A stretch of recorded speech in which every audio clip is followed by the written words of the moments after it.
going to be fairly brief. I wasn't scheduled to speak today, but I thought since there were so many group leaders here, I'd take the opportunity. I still have vacancies in some of the groups for drivers. That being kangaroos, I'm short on one. Wombats, I'm short on one. Koalas, 2 drivers. Goannas, 1. Frogs, 2. Butterflies, 1. So I'm short drivers. If you know of anyone that's contemplating, they haven't registered yet, this is as per the current registration that I've got at the moment. So they're the vacancies that we still have for drivers. And that's about it. If you know of anybody, give us a shout. No, you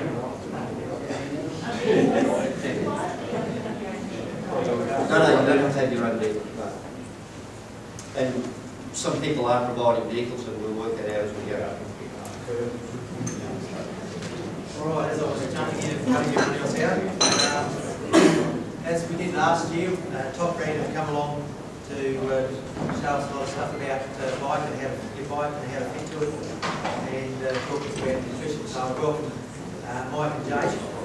And I've also got some pretty good news to announce. Mike's just confirmed today that we're going to be able to run a raffle for a bike to the value of $2,000, bike and accessories to a value of $2,000 to buy on Top Brand.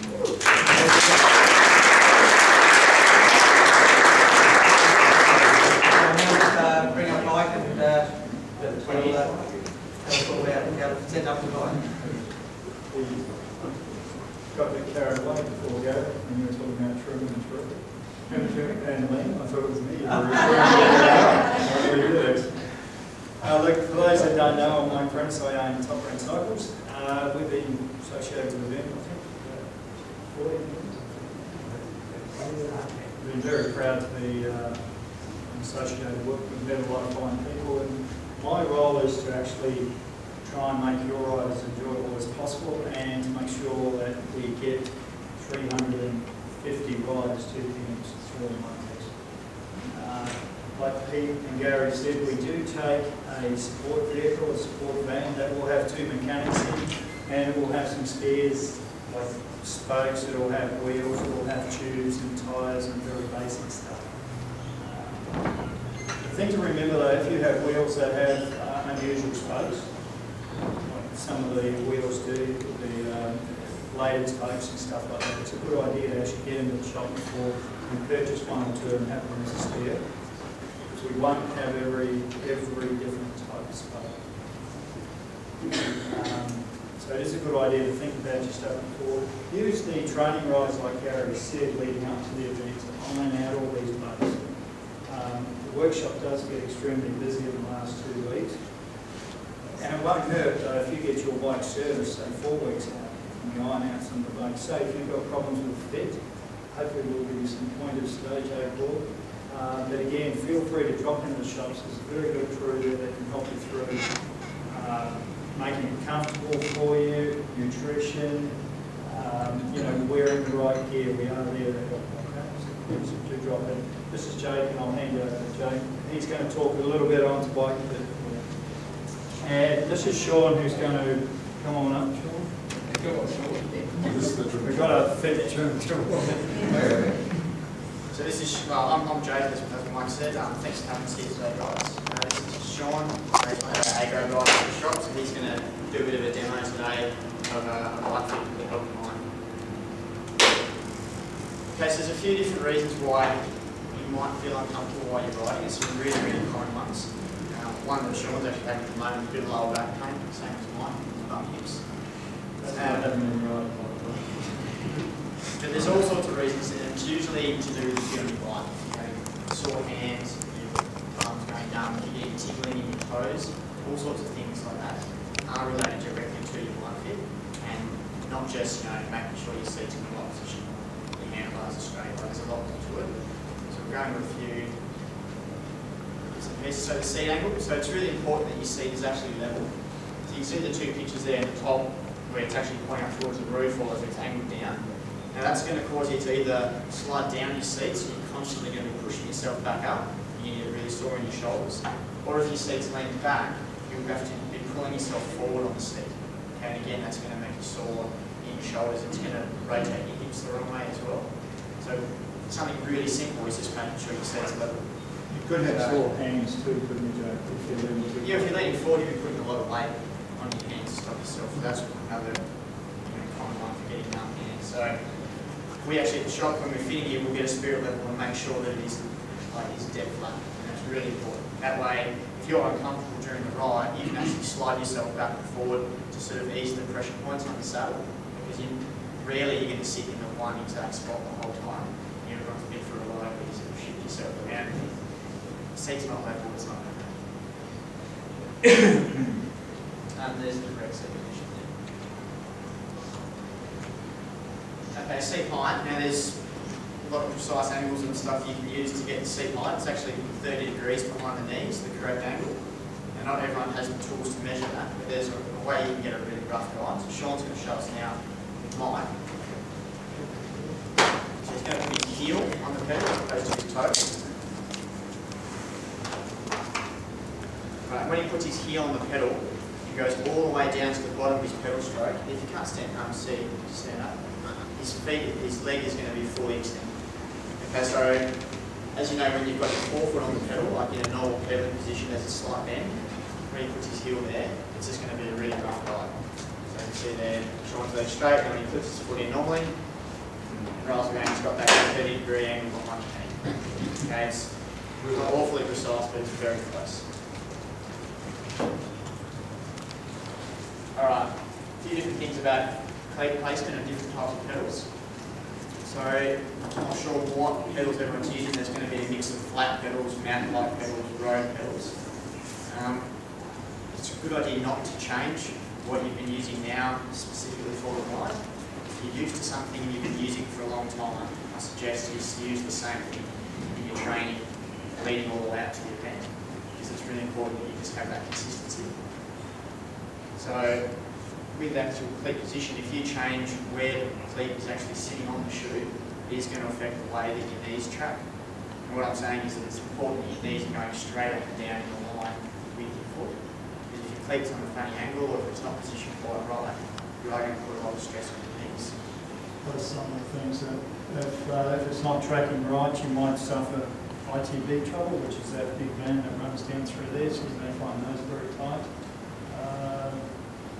You may, if they're the wrong angle, start using these back muscles too, so you could pull up very slowly and pull back as well. So if you've got any of those symptoms, just start having a look at those things. I suffer that, but I've got the slip-in ones, so my foot is probably sitting up quite straight. Is that right? When you say slip-in, you don't mean a clip-in pedal, you mean just a toe strip? Toe strip, yeah. What are you suffering from? That tight band. The ITB band. It's well, then you're not fixed in, so that's not contributing to it. There's another reason why you're getting tight there. Sam will have some lovely pointers on that later on next week. It could be, sorry, that your seat's too high. Yeah, because if you're not clipped in, we can't really isolate the exact position for your foot. So your foot's going to move around all the time. It's really hard to locate the exact position. I just thought my foot was naturally on a bit of an angle, I might cause that. Yeah, if while you're pedaling here, you're not naturally putting your heels out, and your knees are not going to travel. You'd actually be pointing your toe because you can't pull up the back, you can only push through your toe. So therefore you're putting all the pressure on your quads, which is going to pull on your ITB. So when you clip in, you're actually pulling up the back using your hamstring and your glute. With a toe clip, you can only push.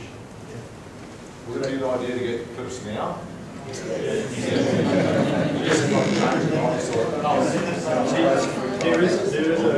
could have the seat too far forward, and then you're doing what Sam said, pushing just with your quads. There's a couple of different types of plates to go on the shoes. Is there a preference? One has more movement than the other, less forgiving on the knee. Is there a preference? It's not really any more or less forgiving on the knee. It just gives you a bit more flow. So the idea is that there's one in the middle, which is what everyone starts on. And if you require more flow, then that's going to be because you need a bit more safety. You don't feel so comfortable when you're clipped in. I know the yellow or the So the rotation. That's right. So the different cleats, you're still going to, whether you've got a fixed cleat that has no flow or one that has 7 degrees of flow, you're still going to pedal in the same way. Your foot's still going to track the same way. It's just easier to get your foot out. The actual position of the cleat on the shoe is going to change the way your knees interact with your feet and with the pedals. Yeah, so the float is just a comfort thing. Yeah, so Sean's a sprinter, he'll have cleats with no float, so he's in there fixed in really tight. Or someone who's starting out have cleats that have got a lot of float, just it's a bit more confidence.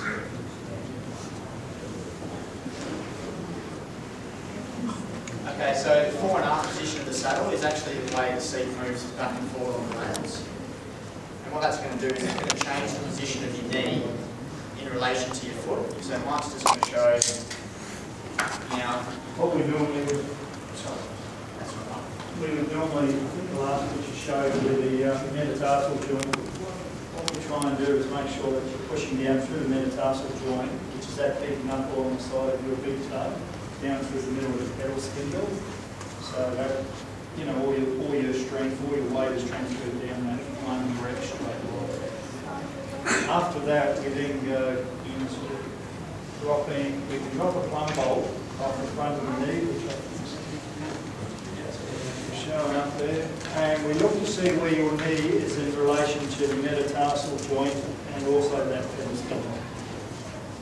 From there we can work out whether you're too far back or too far forward. The reason this is important is if your knee is too far forward, you are going to experience some very severe knee problems, short term and long term. So it's a really important one to look at, and it's the sort of stuff we do in the shop all the time. It's along with seat height, this is one of the most important things to have correct, because you will suffer some big problems with knees wise, and Sam will be able to talk about that later. The sort of dramas you are going to get if that's not correct. So you can see in the picture with Sean there. If you were to draw like did with the plumb bolt, you draw a line straight down in front of Sean's knee, it's going to land pretty much level with the axle.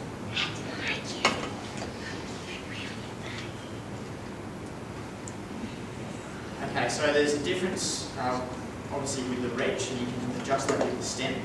So everyone knows what the stem of the bike is, or I'm assuming everyone does. And what that's going to do is determine how far you're actually reaching out, hang on to the handlebars. Okay, so if the stem is too short, okay, it's mean you're going to be a bit cramped, you're going to be cramped up, and obviously if it's too long, you're going to be too stretched out. You can imagine if Sean was, if Sean was to come much further forward than that, you can see how his back starts to lean, and he's getting a really unnatural curve in his back, which is going to be quite severe over time. Whereas Sean was all the way back here, he's going to be too upright, and it's again causing another a different curve in his back. So when we put Sean in his natural position here, his back is almost flat. So that's what we're looking for. And a good sort of guide to see about where you are in reach-wise is if when you're sitting on the hood here, or on the drop seat, if you don't have a drop seat, and when he looks straight down at his handlebars, it should be hiding the front hub. Okay, so it's a really rough guide. If he looks at the handlebars and he can still see the hub, that means the stem is too short. If the hub is behind the handlebars, then the stem is too long. So What if you can see the crank? see the crank? Just sit on the bike a long way. Yeah. So is that clear enough? You explained that very well. So Yes. looking straight down the handlebars, you should be obstructing the view of the front hub. That's a really, again, a rough guide. That's a reach. And there it is there. Alright, I'll get you to jump off the bike. Just wait.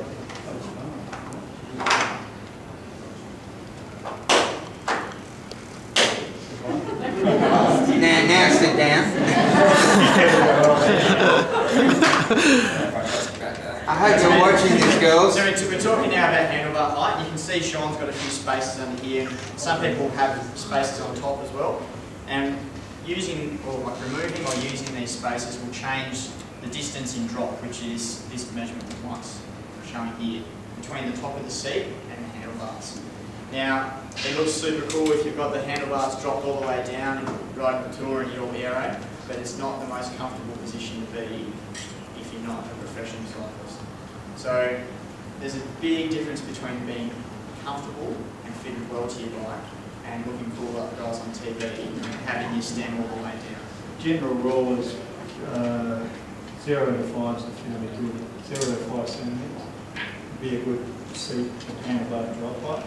Someone like Sean, I think trying about an 8 to give you an idea. Highlighted out of 4. So the more extreme the drop is, obviously it's more competitive, it's a bit more aero, your back's going to be a lot flatter. And you're going to be, potentially you can actually close off the angle between your torso and your thighs. And what that's going to do is decrease the amount of force you can put through with your legs. Okay? It's all very technical, but it's just important that if you feel like you're leaning over too far, probably need to lift it up a bit. A good guide for that one again is, sorry, you jump on here, Sean. Keep doing this bit. I'm sure Sean can engage his core here, but if he should be able to just hover his hands above the bars. Okay, so he's not actually hanging onto the bars there, right? If he was dropped down too low, it would be too much weight forward. He wouldn't actually be able to engage his core to hover his hands above. Does everyone see that? So you should be able to, when you're on your bike, just hover your hands ever so slightly above, and then be able to hold yourself off the bars. If you're finding that you can't do that, there's 2 reasons. Maybe your core needs a bit of work, or 2, your drop might be a bit severe. So just another quick guide. That's again, it's a bit unstable. We'll just cover that later.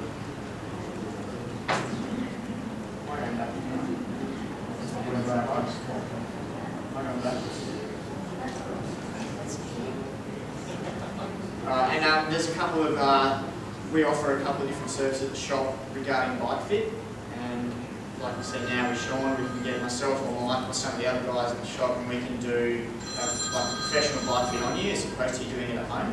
But like, we invite you to have a crack at it and see if you can get it comfortable and in a really good position.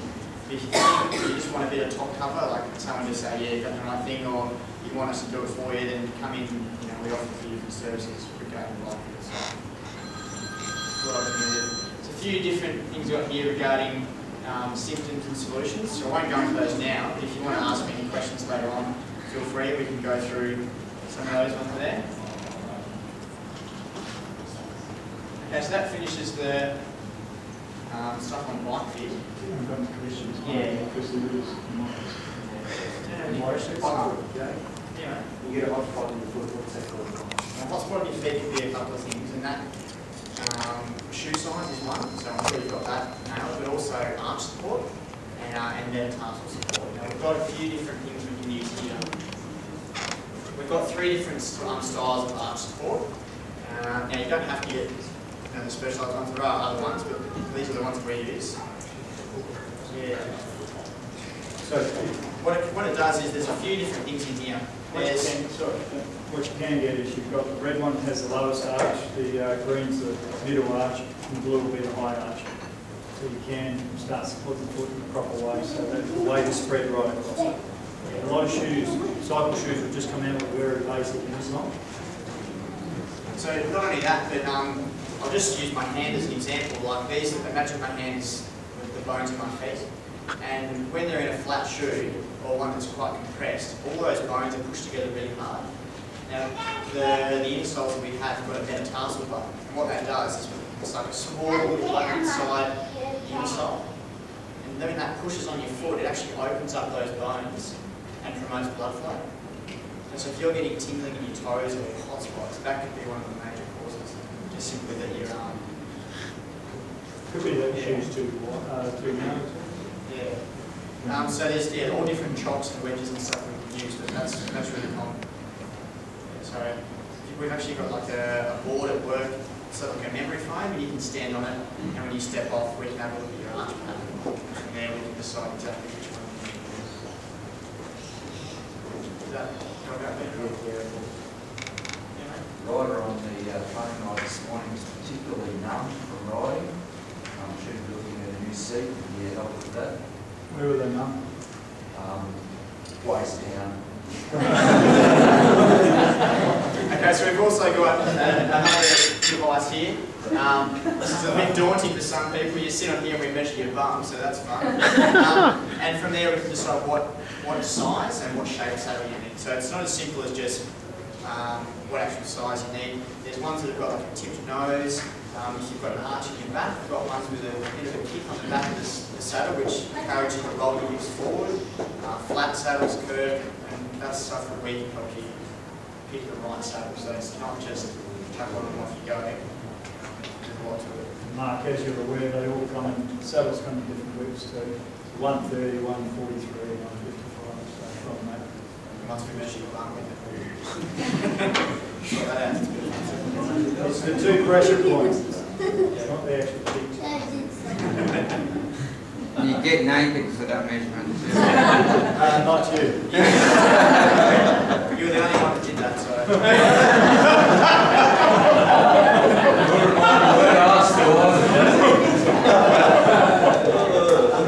So the pressure on the back there. On an earlier slide, you had a point about mountain bike or road shoes. What were you going to say there? Oh, it's just the difference between mountain bike and road shoes. Look, it's best to use road shoes on the road. Like mountain bike shoes are just designed almost exactly the same with a bit more tread on the bottom for walking around. The pedals are very different. So most mountain bike pedals are two-sided. You can clip it to both sides, and they do offer a bit more float as well. Yeah, negative with the mountain bike pedal, that's a smaller surface area. So you tend to wrap around the pedal a lot more. Where if you see a road pedal, it's a lot wider, so you get a bigger platform to actually see better support.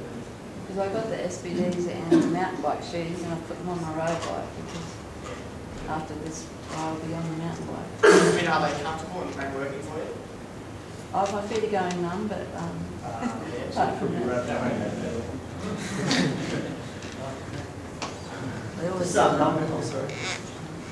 Is a handout available on that presentation? Just so you know, you said we should do a check ourselves before we come to you. Look, I don't have it here, but if I'm sure we can email it out, and there's access to an email list. Yeah, so if you email it to us, and we can link it to that website. there we go, yeah, we'd be happy to put it up for us. That'd be great. So Some of those stay tuned on the website. also has you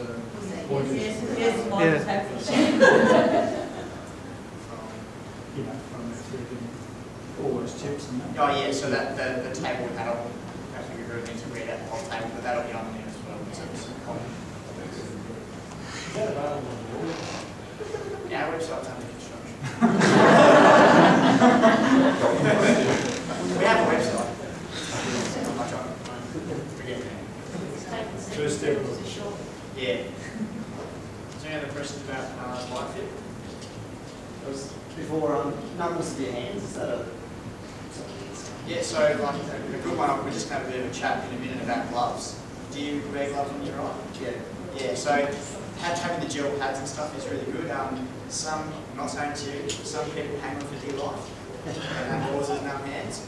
Or it could be that you've actually got too much of a drop from your seat to your handlebars and you put a lot of weight into your hands. Is it one hand or two hands? Yeah, equally. We've also got different bar tape you can have. And we've got a roubaix tape which actually runs a gel insert underneath. That takes a lot of the vibration out of the road, a bit of damping. We've also got wedges that will make the bars wider. So Sean's got quite a narrow bar here, but you can actually place a wedge inside before you wrap it. It makes it a bit wider. It becomes something a bit chunky to hold on to as opposed to a really fine bar you wrap your hand around. So if you ask people one thing or two, what's the difference if you numbing goes and it's the condition or something that you want? Yes, if it was two, then I'm thinking it's like what Jake said, it's probably a drop over height, something simple like that. Could be glass, could be simple like that. If it's one in one arm or one hand, it could be that he's tight in the back. So once this muscle here starts to get tight in the back and tight up through there, it will start affecting blood flow down to the hand. Now we've got a few other things to go on to. Sean's got a couple later tonight. Yeah, thanks for coming along today, Sean.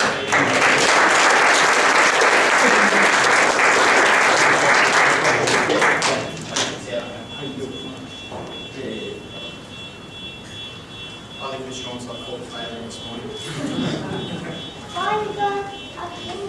Okay, so if you've got any questions for the next little bit, please just ask. I'll try to keep it brief for you. Grab that. Help me how to use this thing. There we go. Alright, now Gary spoke a little bit about bike safety, I'll just rehash a few points with that. Brakes. When riding in a group, it's really important that you be as predictable as you can.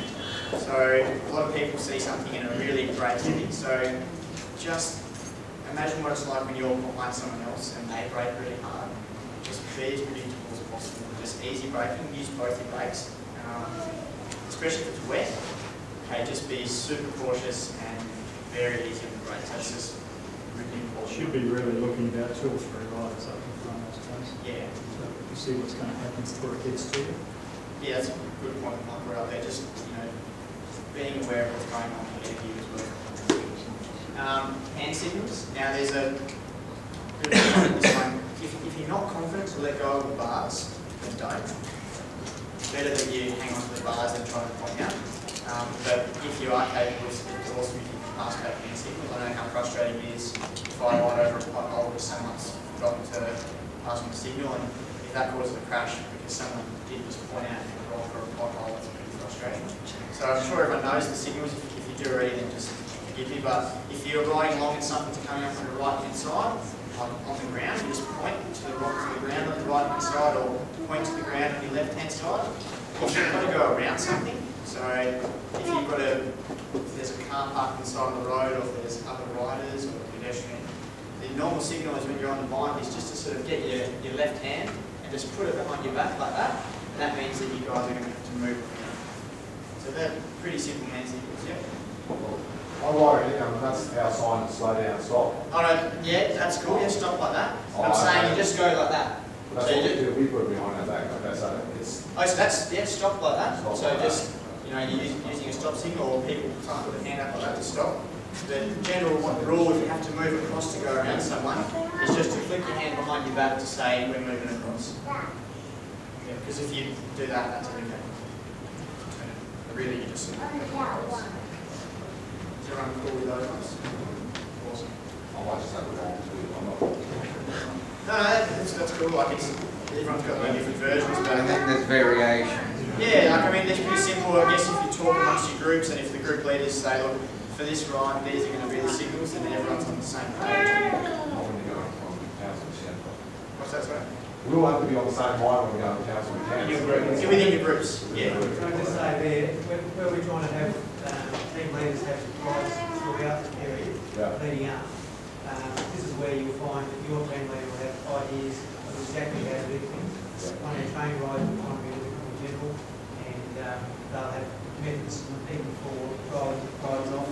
So when you go on your group leader rides, that's when you get that stuff moving out.